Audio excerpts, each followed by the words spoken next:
Bonsoir à tous. À la une de l'actualité, le président de la République regagne Conakry après 2 semaines de congé passées à Tunis. Ce matin, professeur Alpha Condé a fait le tour de certains quartiers de la capitale.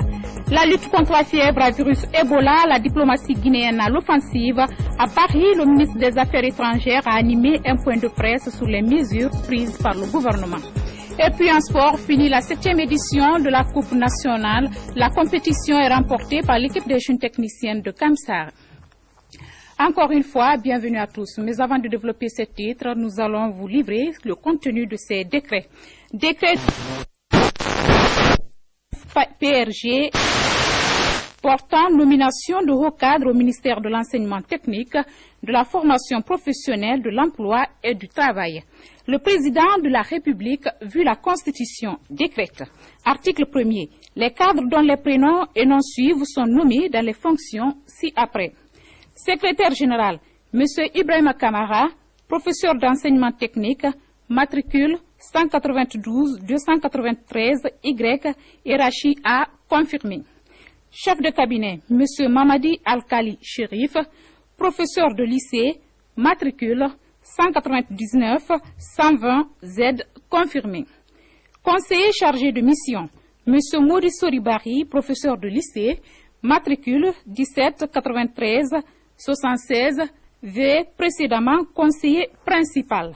Conseiller chargé des questions d'enseignement technique et de la formation professionnelle, M. Richard Pamy, professeur d'enseignement technique, matricule 1788-23W, précédemment directeur national de l'enseignement technique et de la formation professionnelle privée. Conseiller chargé des questions d'emploi, de travail et d'insertion socio-professionnelle, M. Mamadi Doumbouya, matricule 1787-20A, précédemment conseiller chargé de travail au ministère de la fonction publique et du travail. 6. Conseillère juridique, Mme So Haya Mariama Dogomebari, magistrat, matricule 1757-82N, précédemment inspectrice générale du travail. 7. Inspecteur général de l'enseignement technique et de la formation professionnelle, M. Sekoudia Fodé-Nabé, professeur d'enseignement technique, matricule 1148-68K, confirmé. 8. Inspecteur général adjoint de l'enseignement technique et de la formation professionnelle, Dr Mourissara Kamara, professeur d'enseignement technique, matricule 1788-22, hiérarchie A, confirmé. Inspecteur général du travail, M. Ali Akamara, juriste, matricule 252955A, précédemment inspecteur général adjoint du travail. Inspectrice générale adjointe du travail, Mme Faber Zenab Kamara, précédemment chef de section, conflit individuel à l'inspection générale du travail. Directeur national de la formation professionnelle et du perfectionnement des personnels enseignants, M. Baba Diané, inspecteur d'enseignement technique, confirmé. Directrice nationale adjointe de la formation professionnelle et du perfectionnement des personnels enseignants, Hadia Kadiatouba, professeur d'école normale, précédemment directrice nationale de l'enseignement professionnel. Directeur national de l'apprentissage et des formations professionnelles post-primaires et secondaires, M. Ousmane Tanou Baldé, professeur d'enseignement technique, confirmé. Directeur national adjoint de l'apprentissage et des formations professionnelles post-primaires et secondaires, M. Alpha Babayo, professeur d'enseignement technique, confirmé. Directeur national d'enseignement technique et professionnel privé, M. Ahmed Sekoubangoura, professeur d'école normale. Directeur national adjoint de l'enseignement technique et professionnel privé, M. Seydou Diakité, professeur d'école normale. Directrice nationale de la formation professionnelle et technique, Mme Sana Sagiane, professeur d'école normale, confirmé. Directeur national adjoint de la formation professionnelle et technique, M. Bamba Senipolo, professeur d'enseignement technique, précédemment chef de département à l'ENP-ETP. Directeur national du bureau de stratégie et de développement, M. Hamid Wilan, professeur de lycée, précédemment directeur général du Centre national de perfectionnement à la gestion. Directeur national adjoint du bureau de stratégie et de développement, M. Amirou Diaby, professeur d'enseignement technique, précédemment directeur national adjoint de la formation professionnelle et technique. Directeur national de l'emploi, du travail et des lois sociales, M. Moussa Kone, administrateur confirmé. Directeur national adjoint de l'emploi du travail et des lois sociales, M. Robert Kamano, magistrat, précédemment chef de département à l'inspection générale du travail. Directrice générale du Centre national de perfectionnement à la gestion, Mme Mampenda Touré, inspectrice d'enseignement technique, précédemment directrice nationale de l'emploi. Directeur général adjoint du Centre national de perfectionnement à la gestion, M. Jean-Paul Lama, professeur d'enseignement technique, précédemment chef de la division formation à la direction générale du Centre national de perfectionnement à la gestion. Directeur général de l'Office national de la formation et du perfectionnement professionnel, M. Mohamed Keïta, économiste confirmé. Directeur général adjoint de l'Office national de la formation et du perfectionnement professionnel, M. Felaba, économiste confirmé. Directeur général de l'École normale des professeurs d'enseignement technique et professionnel, M. Mohamed Lamine Kamara, professeur d'enseignement technique confirmé. Directeur général adjoint de l'École normale des professeurs d'enseignement technique et professionnel, M. Mohamed Saliou Baldé, précédemment directeur de l'École nationale des postes et télécommunications. Directeur général de l'Agence guinéenne pour la promotion de l'emploi AGIP, M. Sekouba Mara, économiste confirmé. Directrice générale adjointe de l'Agence guinéenne de la promotion de l'emploi AGIP, Mme Diariatou Diallo, économiste confirmé. Directeur général de la Caisse nationale de sécurité sociale, M. Malik Sankon, administrateur confirmé. Directeur général adjoint de la Caisse nationale de sécurité sociale, M. Ibrahima Khalil Sako, ingénieur confirmé. Article 2. Le présent décret qui prend effet à compter de sa date de signature sera enregistré et publié au journal officiel de la République. Conakry, 1er septembre 2014, professeur Alpha Condé. Décret portant nomination de directeurs régionaux de l'enseignement technique, de la formation professionnelle, de l'emploi et du travail. Le président de la République, vu la Constitution, décrète.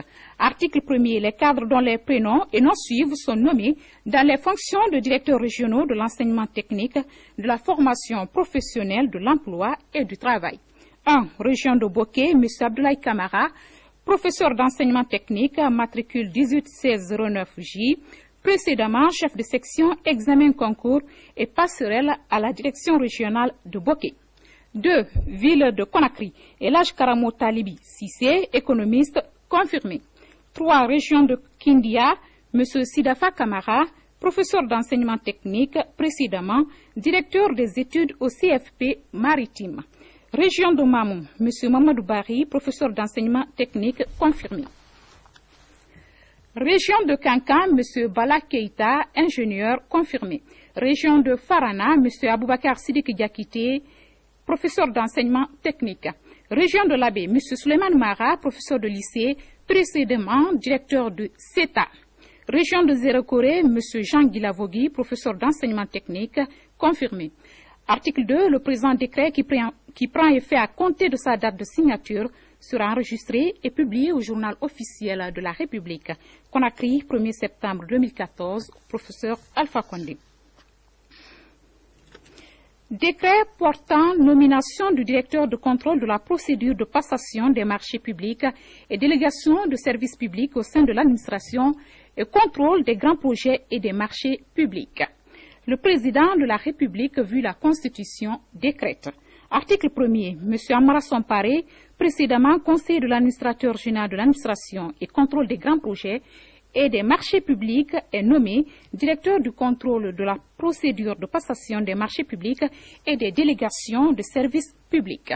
Article 2. Le présent décret qui prend effet à compter de sa date de signature sera enregistré et publié au journal officiel de la République.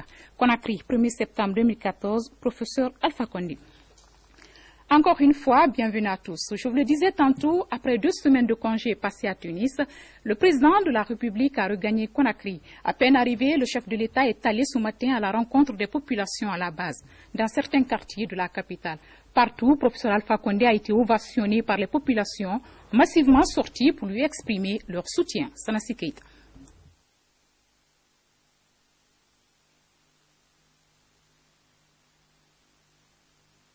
Les Guinéens sont joyeux ce jour 1er septembre 2014. Une joie qui se matérialise par la sortie soudaine du professeur Alpha Condé dans les rues de Conakry. Nombreux sont les citoyens qui sont sortis pour manifester leur joie et témoigner davantage de leur soutien indéfectible au chef de l'État.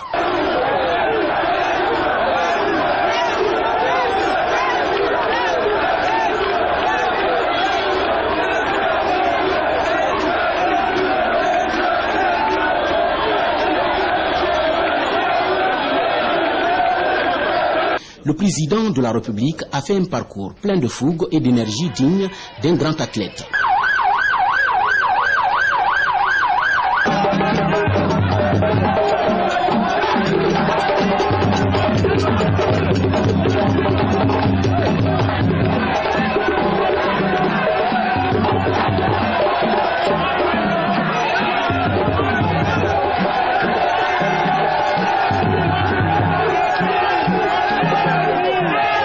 Au quartier Sandarvalia, cette femme surprise de voir le président de la République se met à pleurer.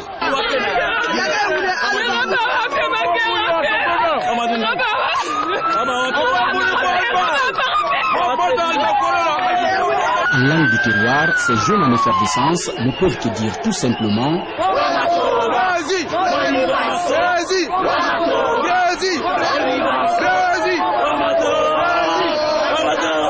Cette population en liesse est venue accompagner le président de la République jusqu'au palais Sékou Touréa pour le rassurer davantage de son soutien à ses nombreux projets de développement en faveur de la Guinée.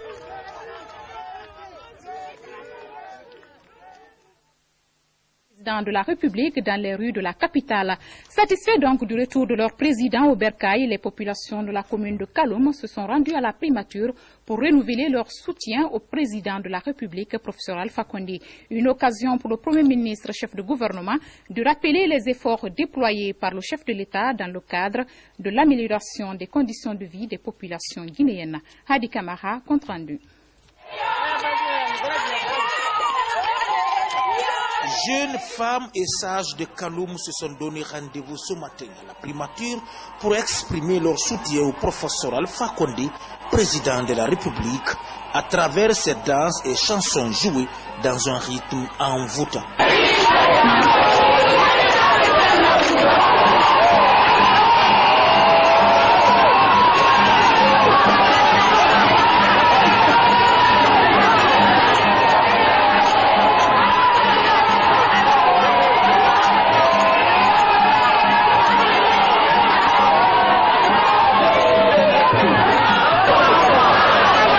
'Très satisfait de la démarche de la population de Kaloum, le Premier ministre chef du gouvernement Mohamed Seydou Fofana a prodigué d'utiles conseils allant dans le sens de la retenue, de la responsabilité, de la sagesse et de l'amour du prochain.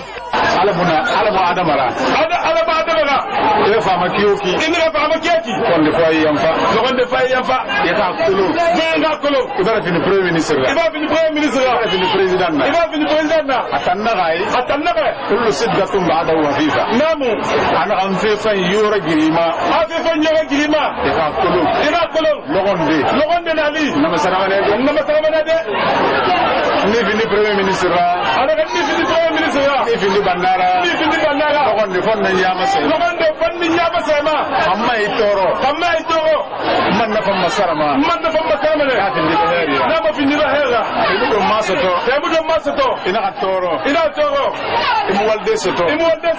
Ina ka toro. Ili banaya. Ina ka salai. Ina fa masarama. Efi ni gouverneur. Efi ni préfet. Efi ni sebirna. Ayani aluga annabe. Lege biri di nouvelle la ñere. Wonta matala makandi. Terba ka tantayna kuy. Mala kadima. O bakadima. Wonta kala makandi. Ala la gine yaay. Wonta ala makandima. Ala la gine yaay lamma. Maheri nan tunto. Anu wonno maheri nan tunto de. Ayandi wonna fa womboruma. Kali do boron de sa falaki. Wo gambi. Wombiri kadiye lamma. Wona ala makandi. Ala ka saintiati wo mamange. Préoccupé par la situation de la fièvre hémorragique à virus Ebola, le président de la République s'est également rendu au CHU de Donka. Professeur Alpha Condé et les responsables des structures sanitaires se sont entretenus sur le renforcement des mesures sanitaires pour lutter contre cette épidémie. Sanassé Keita, bureau de presse de la présidence de la République. Dès son retour à Conakry, le président de la République s'est entretenu avec les responsables des structures sanitaires du pays, à l'hôpital d'Onka. L'entretien a porté sur le renforcement des mesures prises pour lutter contre la fièvre hémorragique à virus Ebola. Ces médecins travaillent actuellement sur 3 axes. Pour ce qui nous concerne, nous travaillons essentiellement sur 3 axes. Le premier axe concerne la prévention de l'infection. Le deuxième porte sur la prise en charge des cas dans les centres de traitement et les centres de transit. Et le troisième axe de travail concerne le transport sécurisé et l'enterrement sécurisé des corps. Très préoccupé par l'évolution de la maladie, le chef de l'État rassure. Il faut que vous preniez ça comme une bataille. Nous ne sommes pas patriotes.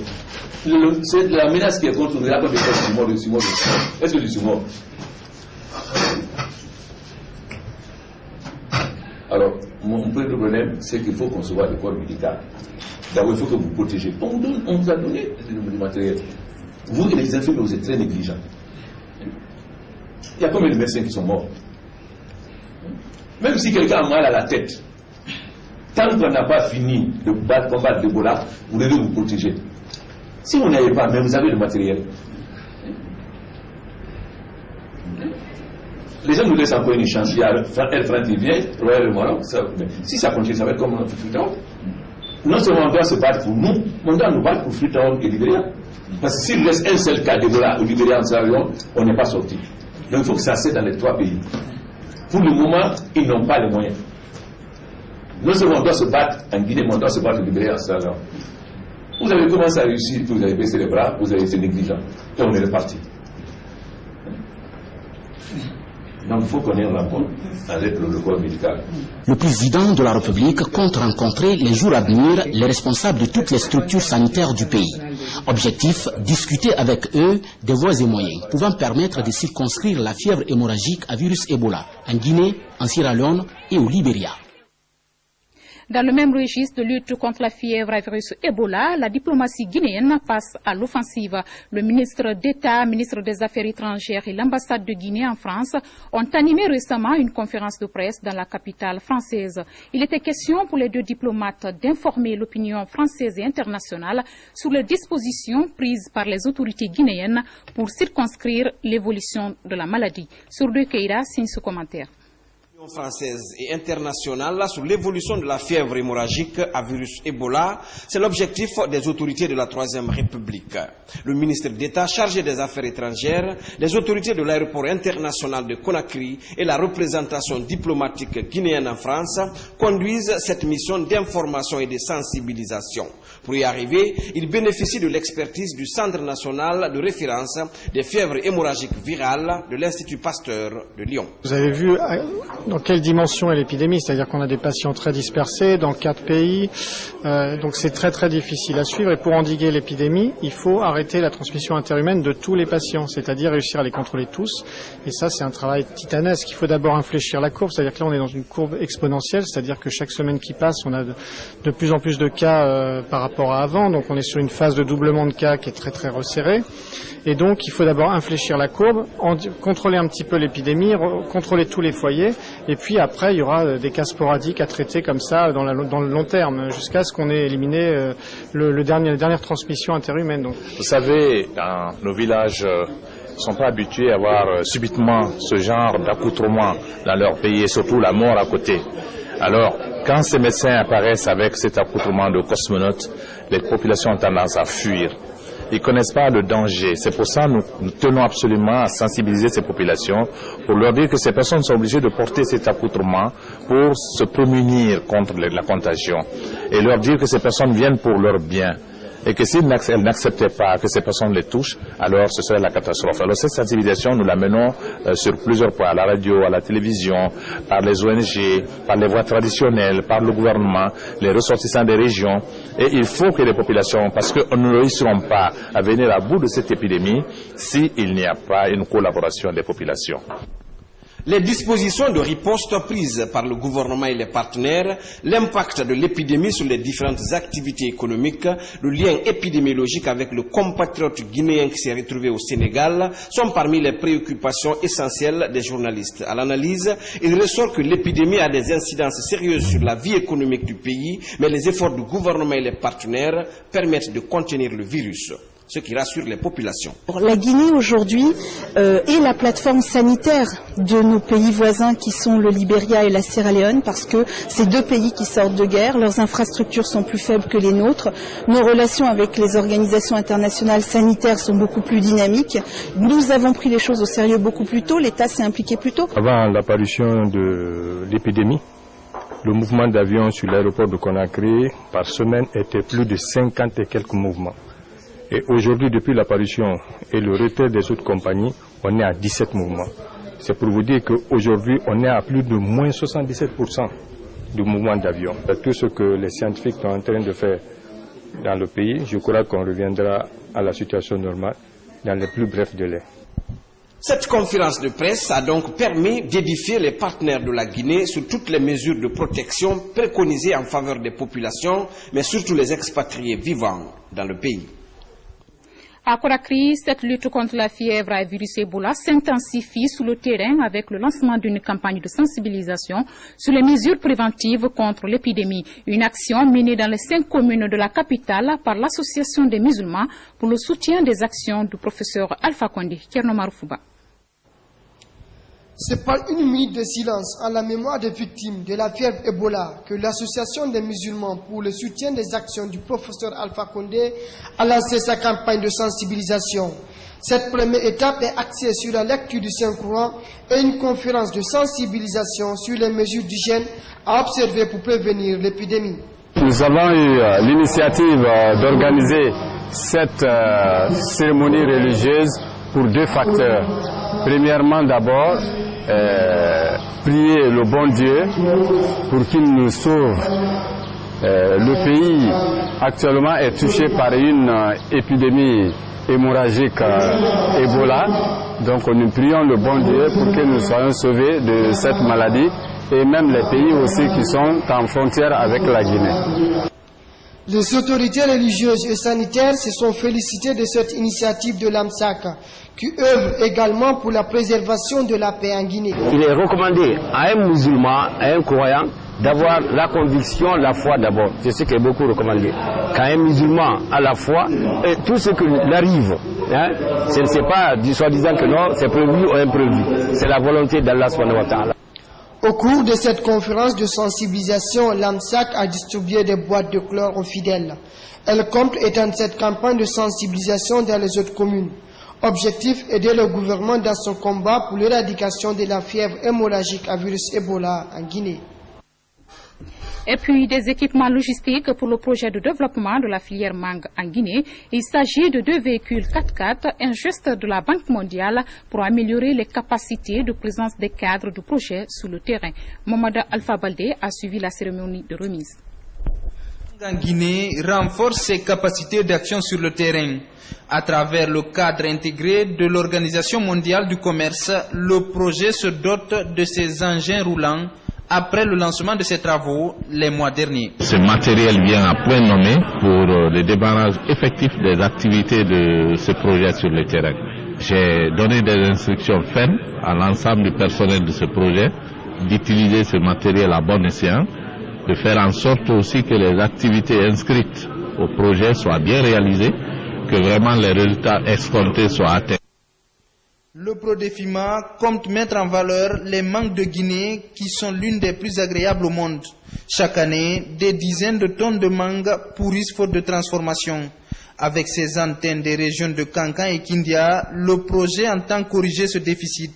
Ces voitures pourront améliorer la mobilité des cadres du projet. Le véhicule, c'est pour aller vers les paysans leur donner en fait les connaissances qui leur permet en fait de produire les mangues de qualité, qui leur permet de connaître toutes les techniques de production, qui leur permet en fait d'aller vers les acheteurs qui peuvent acheter des mangues de qualité. Le projet de développement de la filière mangue en Guinée est financé par la Banque mondiale à hauteur de 3 millions de dollars. Il entend valoriser ce secteur porteur de croissance et contribuer à la lutte contre la pauvreté dans le monde paysan. Actualité économique à présent, du nouveau dans le dossier des audits, l'affaire BCRG, la société Amana connaît un rebondissement. Selon les enquêtes, le patron de la société Amana devrait à l'État près d'1,7 milliard de francs guinéens. Mais de son côté, le PDG de la société Amana estime lui aussi que c'est l'État qui lui doit 2 milliards de francs guinéens. Pour en savoir plus sur ce jeu de chiffres, suivant les précisions de l'inspection générale de l'État qui pilote ces enquêtes. Mohamed Alpha Baldé. La procédure contradictoire dans le dossier des audits se poursuit. Celui de la BCRG est à l'honneur. Les personnes mises en cause sont actuellement entendues par les services de l'inspection générale de l'État. Dans ce dossier, le patron de la société Hamana devrait plus d'1,7 milliard de francs guinéens à l'État. Quand le constat a été fait, nous lui avons demandé maintenant de rembourser. Il a dit qu'à l'instant, il ne pouvait pas le faire. Nous disons d'accord. Mais donnez-nous une date à laquelle vous espérez rembourser et puis quel montant vous allez payer.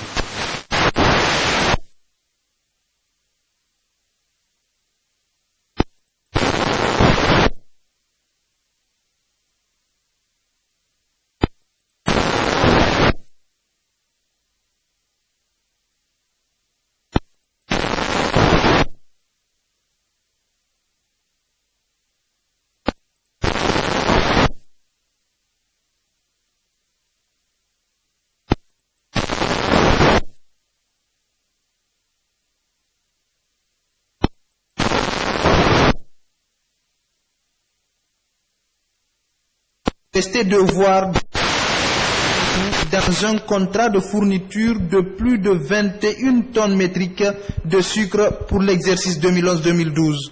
À l'inspection générale de l'État, les choses ont une autre explication. Nous nous sommes renseignés auprès des services de l'État parce que dès que nous avons vu la fausseté, ils nous avaient exhibé le dossier, nous avons vu déjà que c'est un contrat gré à gré, ça ne nous a pas inspiré confiance. C'était signé par soi-disant le ministre du Commerce, qui, d'alors, M. Dorval, ses cadres même nous disent qu'il n'a jamais reconnu la signature qui est apposée ici. Il y a une signature supposée du ministre des Finances de l'époque, M. Yansane, et ils se sont bien gardés de se référer à l'administrateur des grands projets, qui est un des signataires de tous les contrats engageant l'État et qui excède la somme de 1 milliard. Faute d'une collaboration franche du patron de cette société, l'inspection générale de l'État compte transférer le dossier devant la justice. Hors de nos frontières, au Rwanda, le système de santé sur la lutte contre le paludisme porte ses fruits chez les femmes enceintes. Les nouvelles méthodes de prévention ont contribué à la réduction du taux de paludisme à 50% dans ce pays. Suivez des reportages. Le centre de santé de Remera, à Kigali.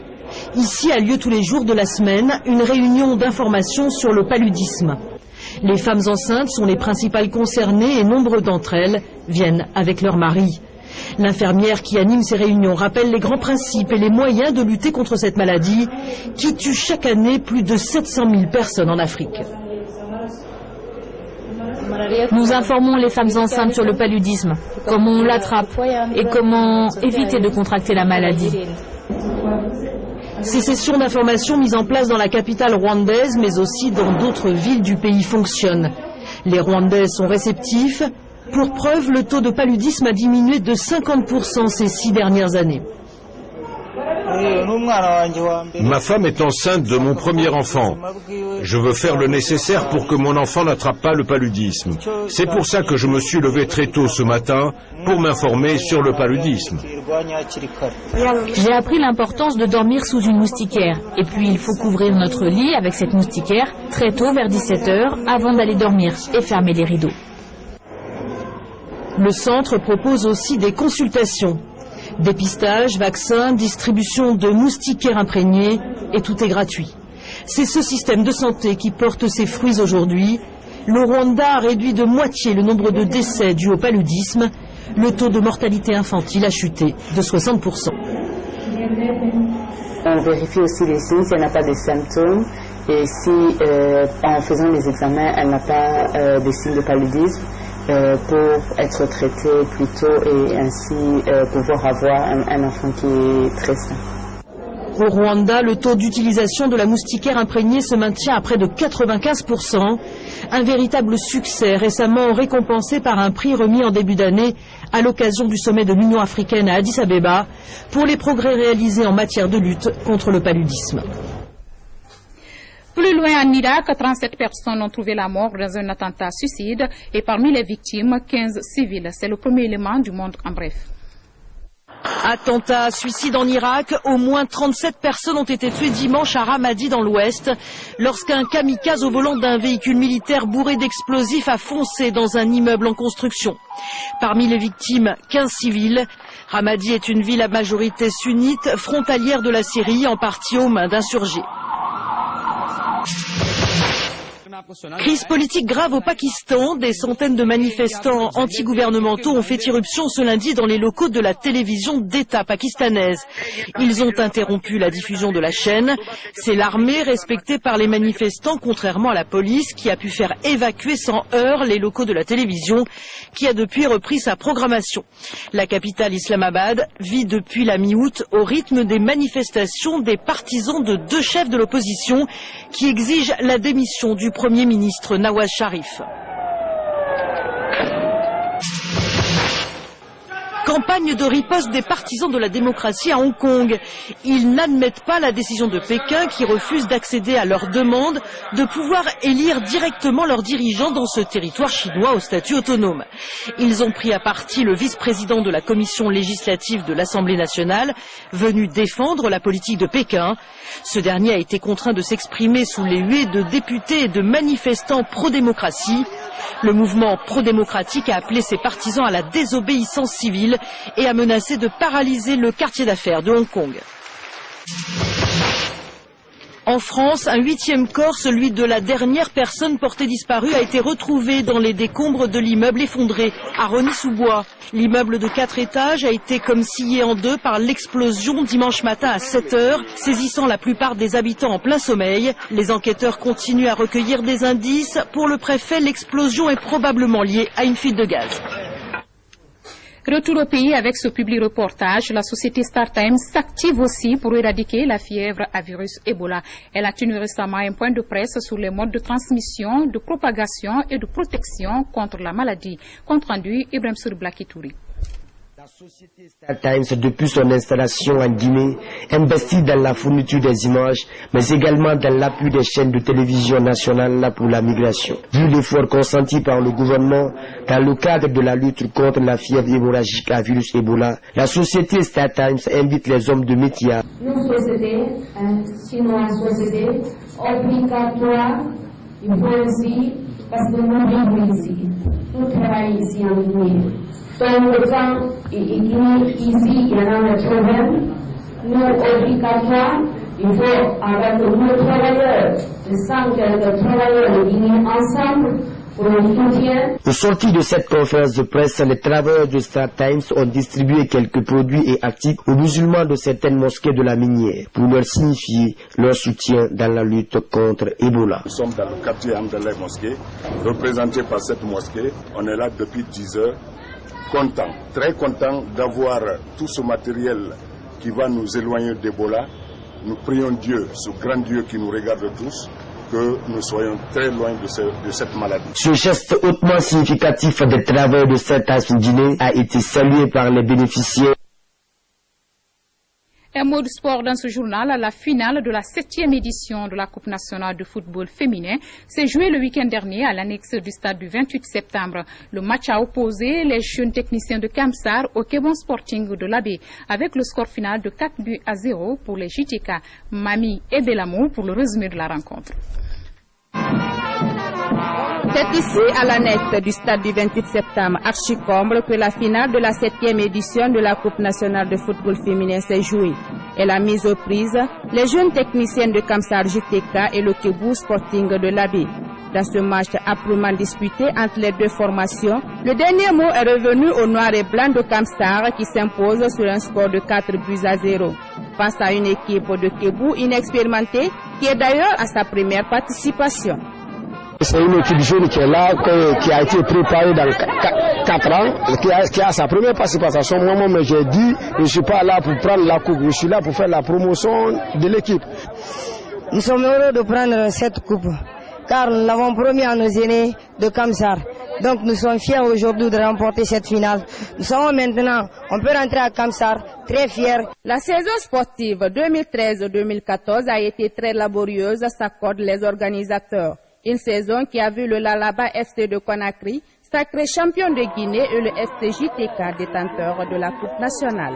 Aujourd'hui, tout le programme s'est déroulé comme nous l'avons souhaité et nous sommes vraiment heureux de féliciter JTK de Kamsar qui s'est vraiment maintenu au top avec ses 3 titres et 4 titres successifs durant ces dernières années. Nous félicitons toutes les équipes qui se sont qualifiées pour ces phases finales et je demande à ces athlètes de redoubler d'ardeur dans le travail pour que vraiment le football féminin guinéen se porte mieux durant les saisons prochaines. C'est le moment d'encourager davantage les filles et je voudrais en même temps appeler les mamans afin qu'elles laissent leurs enfants à pratiquer le football. Car ce que nous venons de voir ici, c'est beau, c'est magnifique. Le rendez-vous est donc pris pour 2015. Les femmes à l'honneur, voilà, mesdames et messieurs, ainsi va l'actualité nationale en ce lundi 1er septembre 2014. Merci pour votre aimable attention et bon début de semaine à vous.